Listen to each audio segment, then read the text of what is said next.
कि उन युवाओं की बेल हो और वो लोग बाहर आए, क्योंकि वो बाहर आएंगे तो जो भ्रष्टाचार वो उजागर कर रहे हैं वो भ्रष्टाचार उजागर होगा। आज फिर से 1 बजे सीजीएम महोदय के यहाँ पर बेल पर सुनवाई होनी थी, लेकिन अभियोजन पक्ष की ओर से एक नया पेज फंसाने में लेकर आए हैं और कह रहे हैं कि साहब जो जांच हुई है और जो मेडिकल है उससे ये प्रतीत हो रहा है कि 307 की बढ़ोतरी होना इस मुकदमे में आवश्यक है और हम 307 में इस मुकदमे में पुनः रिमांड लेते हैं। हमारी तरफ से बचाव पक्ष की तरफ से इसमें विरोध किया, कहा गया कि ये सिर्फ और सिर्फ शासन प्रशासन इन लोगों को बाहर नहीं आने दे रहा है। इस तरह से नए रोज एक हथकंडे अपनाए जा रहे हैं जिससे कि युवा बाहर आकर फिर से इस आंदोलन को खड़ा ना कर सके।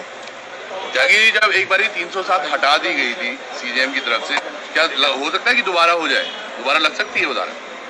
यही बात न्यायालय में बचाव पक्ष की ओर से भी रखी गई और सीजीएम साहब ने भी इसमें अभियोजन से पूछा गया कि अगर आपको कोई बढ़ोतरी करनी है, जब एक बार 307 में रिमांड रिफ्यूज हो चुकी थी तो आप जब चार्जशीट फाइल होगी तो आप उस समय करना। लेकिन उन लोगों ने तर्क दिया कि उस दिन पूरी विवेचना नहीं हो पाई थी और अब नए जो मेडिकल आए हैं उस आधार पर ये प्रतीत हो रहा है कि 307 की बढ़ोतरी होनी आवश्यक है और 307 में रिमांड लेना जरूरी है। वकील साहब, ये जो नए मेडिकल आ रहे हैं तो क्या बचाव पक्ष की तरफ से कुछ कहा गया है कि ये मेडिकल पहले क्यों नहीं सम्मिलित किए गए? देखिए, ये भी बचाव पक्ष की ओर से सब कहा गया है कि आपने उसी समय क्यों नहीं मेडिकल सम्मिलित किए और मेडिकल के बाद जो रिपोर्ट आती है, एक्सरे रिपोर्ट थी, वो क्यों नहीं आपने जमा की गई, क्योंकि कोई भी अगर मेडिकल के बाद एक्सरे होगा तो 1 घंटा 2 घंटा 4 घंटा या 1 दिन में आप उसको सबमिट कर सकते हो।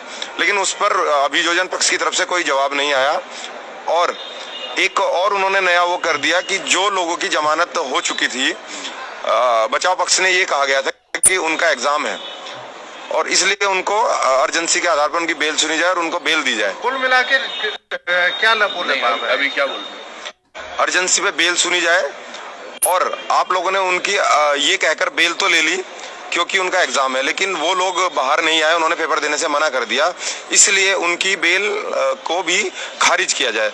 हमने उसकी भी आपत्ति की है कि उन लोगों ने ये कहते हुए बाहर आने से मना कर दिया कि जिस परीक्षा को हम टालना चाहते हैं, जिसमें इतना भर्ती घोटाला है, हमें सरकार से ये उम्मीद नहीं है कि उसमें फिर से सही तरीके से वो परीक्षा होगी।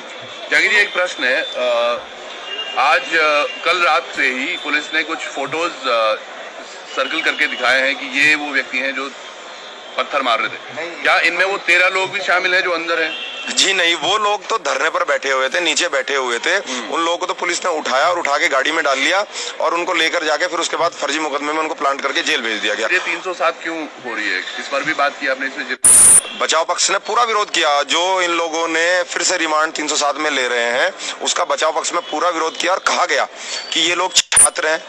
क्या अभियोजन और सरकार इनको अपराधी बनाना चाहती है, गुंडा बनाना चाहती है?